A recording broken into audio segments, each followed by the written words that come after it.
Hello দর্শক, দেখতে পাচ্ছেন মানিকগঞ্জের সেই পাটুরিয়া ঐতিহ্যবাহী পাটুরিয়া ফেরিঘাট। সেই ফেরিঘাট থেকে ঈদুল আজহা উপলক্ষে ঈদ পরবর্তী মানুষ কর্মস্থলে ফিরতে শুরু করেছে। আজকে অথবা কালকেই ঈদের ছুটি শেষ হয়ে যাবে, এই জন্য সকলেই তাদের কর্মস্থলে ঢাকা সহ বিভিন্ন জেলায় যেতে শুরু করেছে এই পাটুরিয়া ঘাট দিয়ে। দেখতে পাচ্ছেন ভিডিওতে সার্বিক বিষয় আমরা দেখানোর চেষ্টা করছি।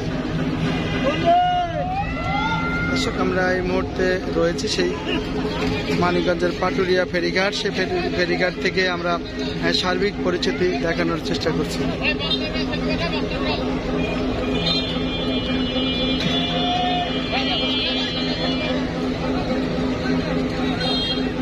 দর্শক, কিভাবে ফেরি থেকে গাড়ি নামছে সেটি দেখানোর চেষ্টা করছি। এছাড়াও আসলে এই মুহূর্তে আমরা দেখতে পাচ্ছি যে এই 21টি জেলার যে প্রবেশদ্বার মানিকগঞ্জের পাটুরিয়া ফেরিঘাট, সেখান থেকেই কিন্তু আমি প্রতিটি বিষয় নিয়ে আমি দেখানোর চেষ্টা করছি।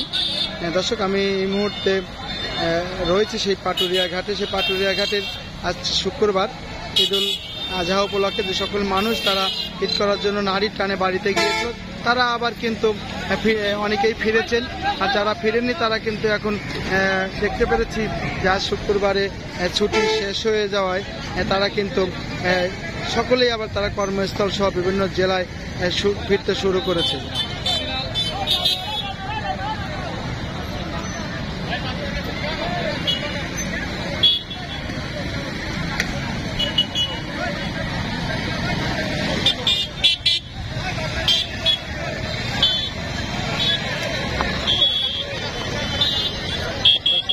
মানিকগঞ্জের পাটুরিয়া ফেরিঘাট থেকে সর্বশেষ পরিস্থিতি আজকে সরাসরি দেখানোর চেষ্টা করছি। এই মুহূর্তে পাটুরিয়া ঘাটে দেখতে পাচ্ছেন মানুষ, কর্মজীবী মানুষ যারা বিভিন্ন জেলায়, ঢাকা সহ বিভিন্ন জেলায় যারা কর্মসংস্থান রয়েছে, যারা চাকরি করেন এবং অনেকেই ঢাকাতে বেড়াতেও যান। এ ধরনের অনেক মানুষই অনেক রকমভাবে রয়েছে। এছাড়াও আমরা দেখতে পেরেছি যে এখানে সেই 21 জেলার প্রবেশদ্বার পাটুরিয়া ফেরিঘাটে বিভিন্ন পরিবহন এবং বিভিন্ন গাড়ি কিন্তু পারাপার হয়ে থাকে।